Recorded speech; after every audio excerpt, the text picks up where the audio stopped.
Dear listener, this is Wasim from ittechbd.com. Today I am going to show you how to install DNS server on Windows Server 2016.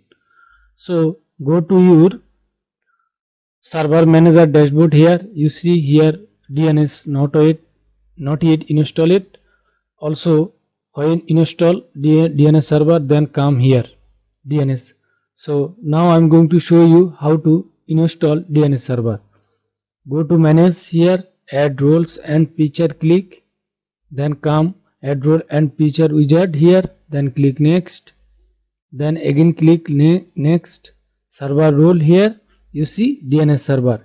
This one not yet installed. If installed, then check mark like this active directory when we create domain.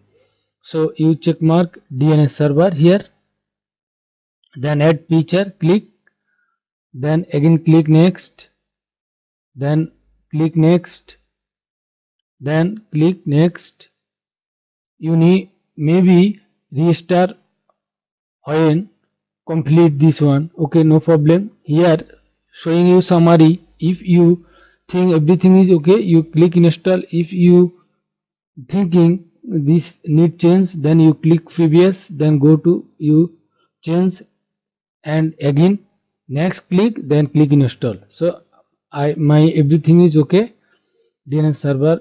So now I click install button, then view installation progress. So you need some time for installation. Wait.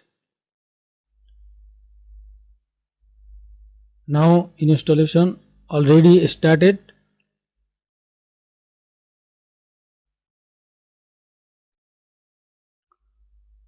Installation progress still now.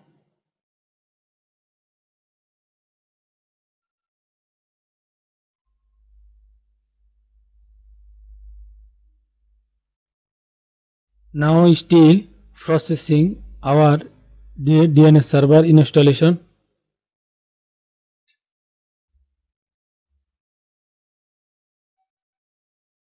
Still processing, it needs some time. You wait just.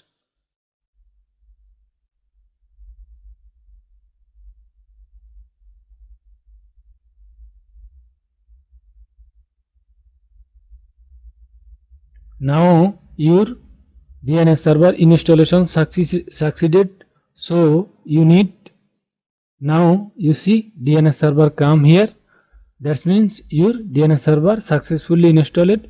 Now you click close, then restart your server, then perfectly DNS will be work. So if you feel any problem, please comment me. I will try to solve your problem. If you benefited from this tutorial, please like, share, comment and subscribe my channel. Thanks for watching.